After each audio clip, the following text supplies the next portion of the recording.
Hello everyone, it's Graham from Lakeside and a very warm welcome to you. Okay, so what I've got in front of me is the tender for the big boy. And why are you thinking, why have I got this in front of me? Well, I've spoken to David, who very kindly gave me this as a gift, as you know, Sparky 107. I didn't want to go ahead and change the sound or do anything to this without first speaking to him.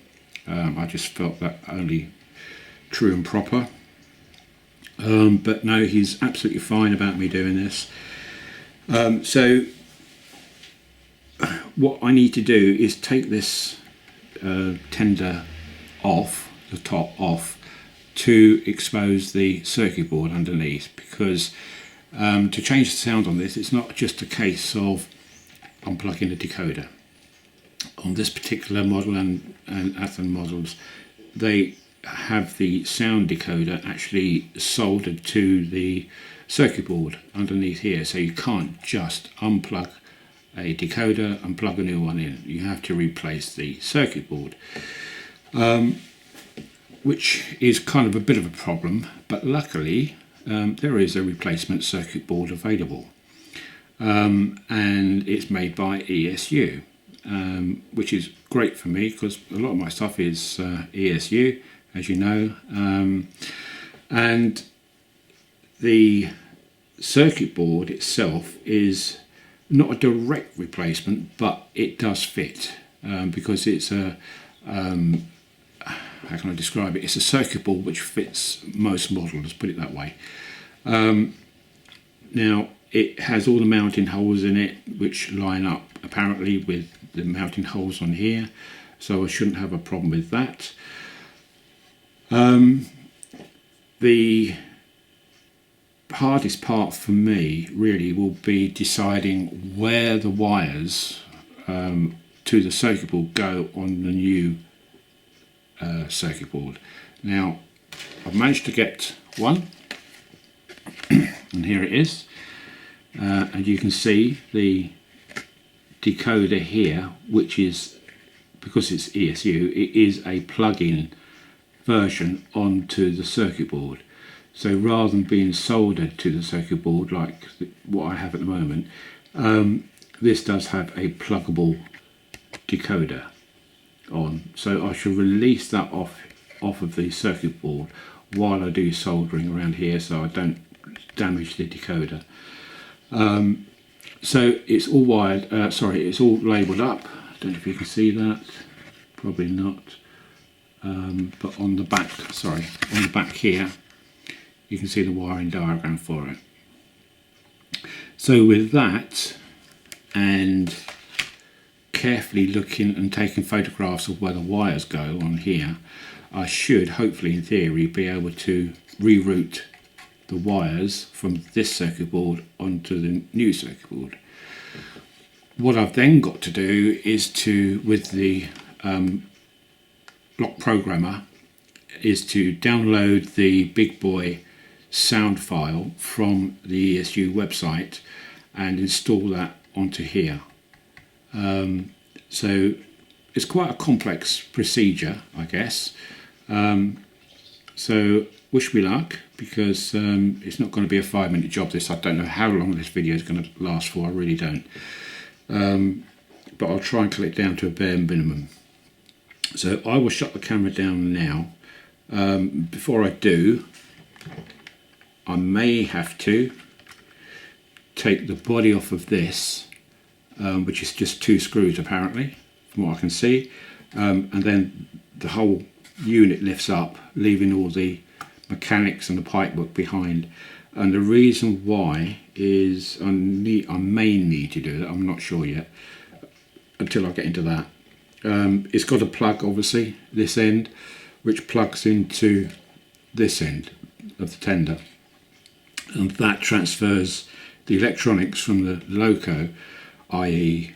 the motor driving the wheels, headlamp up front here, just things like that. I need to find out what wires are coming to this plug down here, which feed into here.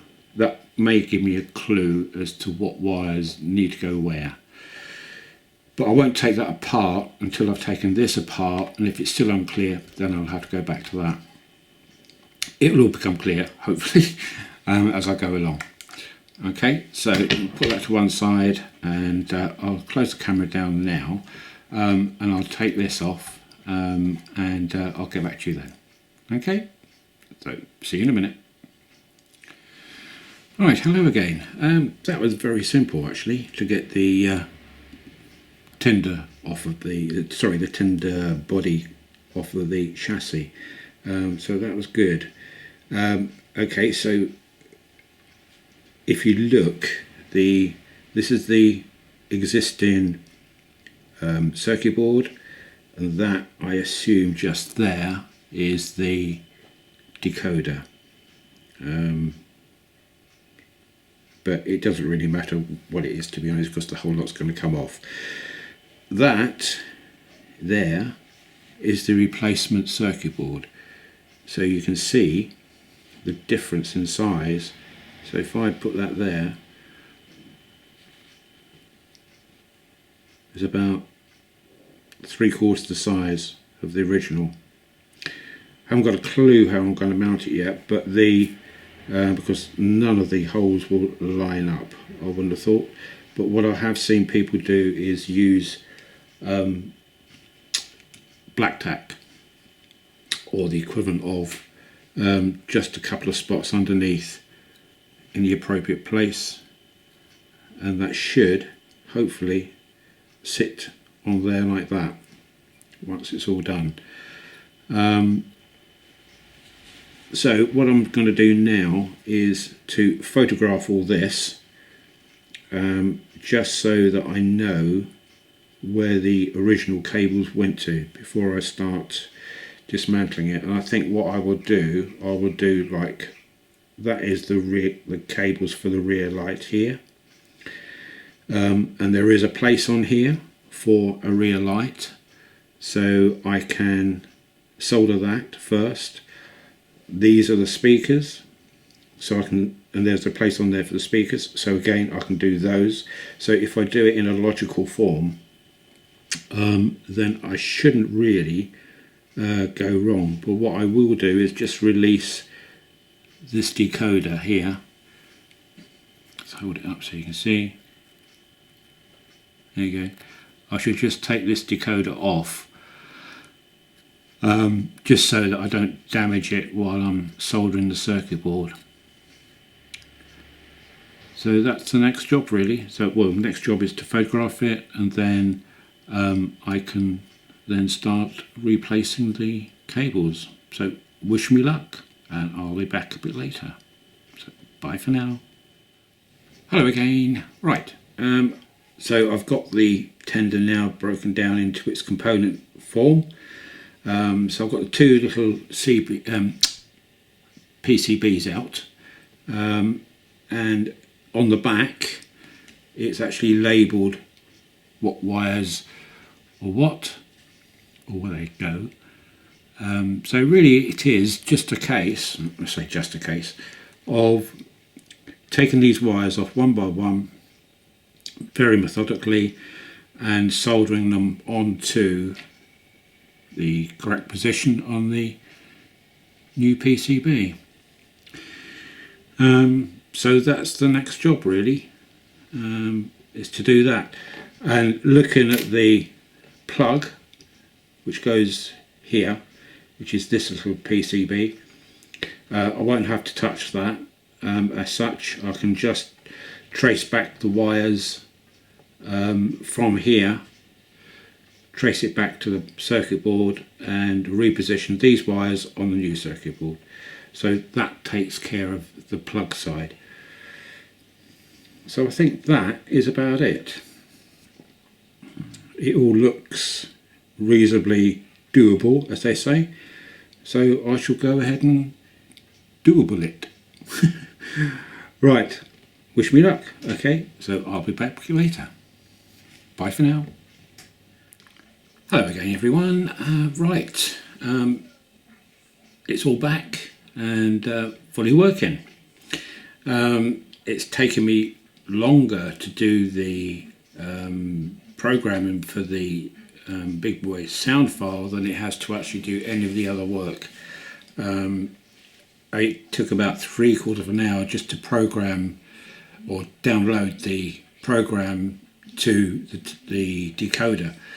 Sorry, not the program, the sound file to the decoder. That took about 3/4 of an hour. But I had real problems trying to find the correct file for the decoder because of the actual, you can't just put in a version 4 decoder file straight onto this because it's a Select micro. You've got to get the correct sound file for a Select micro. So it took me ages to try and find one, but eventually I got one. So I downloaded that, put that into the programmer, and then downloaded that file onto this. That's the basics of it, but it's taken me a good couple of hours. It's now getting late in the evening, so I'm packing up now, but I've got 5 functions now set up on here, and there's about another 20 to put on, but I thought I'd just do a quick video just to give you the prime sounds which I've done so far. So I do have lights, which let me just check. Yeah. So I've got front and rear lights, directional lights. They're fully working, and the front light now is much brighter than it was before, so that's good because it was quite dull before. It was on, but quite dull, which I'm sure could have been upped just by altering a CV. But no need to change that, that's fine. So here is the bell.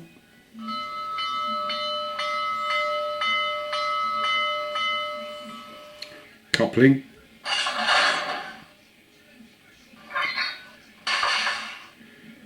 Horn. Now again, it's going to be loud, so if you're wearing headphones or something, be warned, turn your volume down before I press the button. So here we go, here's the horn. It's a short one, or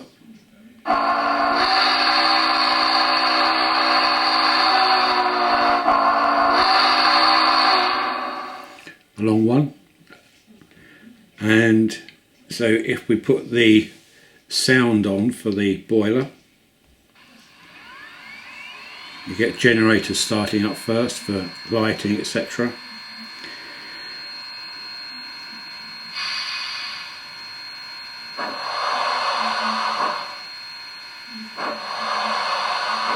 Now that sounds more like a big boy to me than the other version.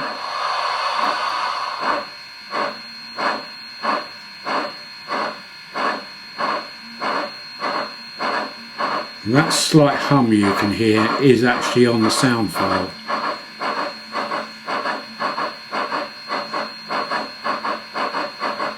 Which is the generator, I think.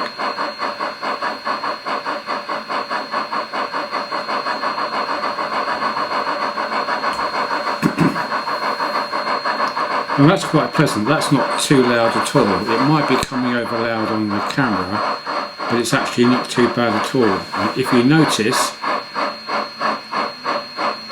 it goes in and out of sync, which is absolutely correct.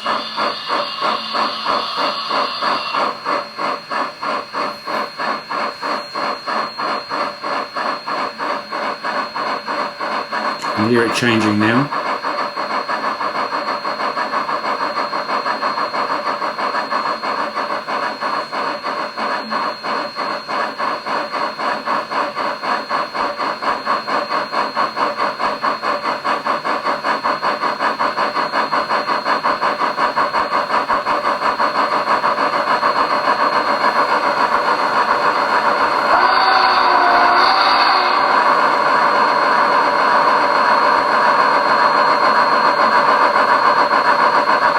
That just sounds bloody brilliant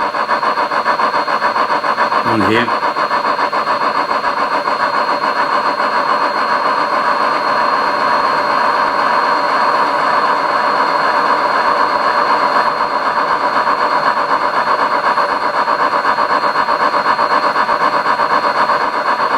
I love the way it starts syncing, or goes out of sync really.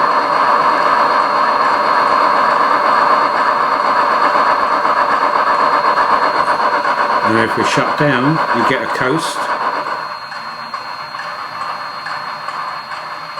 until it gets to the right level, and then it'll chuff back in, like there.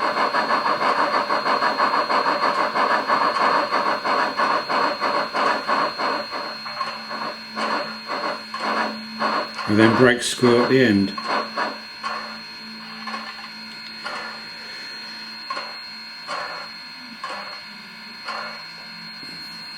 And that banging is just something which is going on inside, I think. Whether it's heat or what, I don't know. But that gradually dies down or slows down.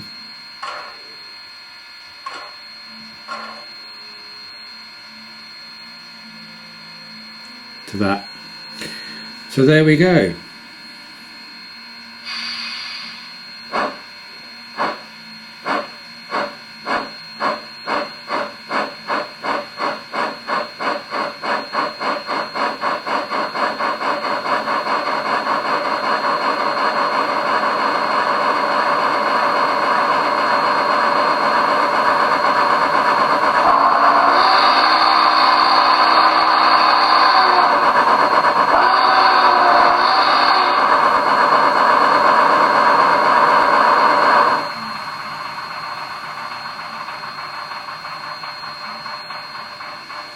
As we're cruising up to a platform or a station,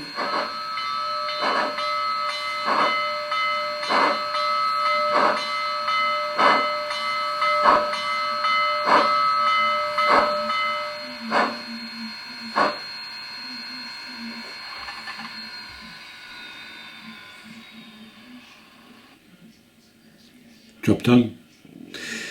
Excuse me. All I've got to do now is to configure the excuse me, I've just had some brown sauce and it's got stuck in my throat. Excuse me.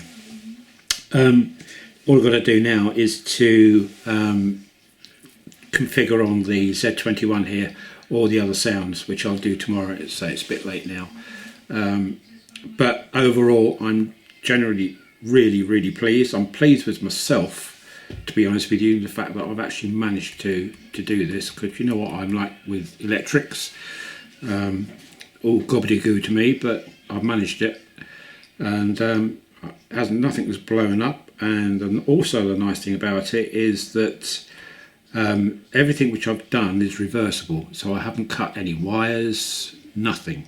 I've got all the original components of the circuit board, the connectors, everything. So if I need to revert back to the original, I can do very easily. So that's not an issue, and I really wanted that to be the case as well. So nothing's been destroyed, nothing has been irreversibly taken away. So I've saved all the bits and pieces left over, which I've put back in the box, so that if any time I need to put it back to original condition with the original decoder, then I can do.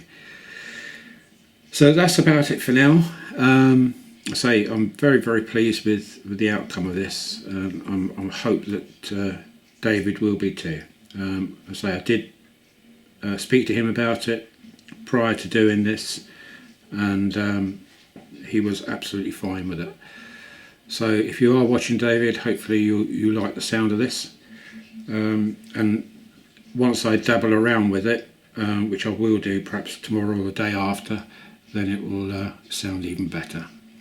Okay, so that's it for now. So I hope you've enjoyed this. I certainly have.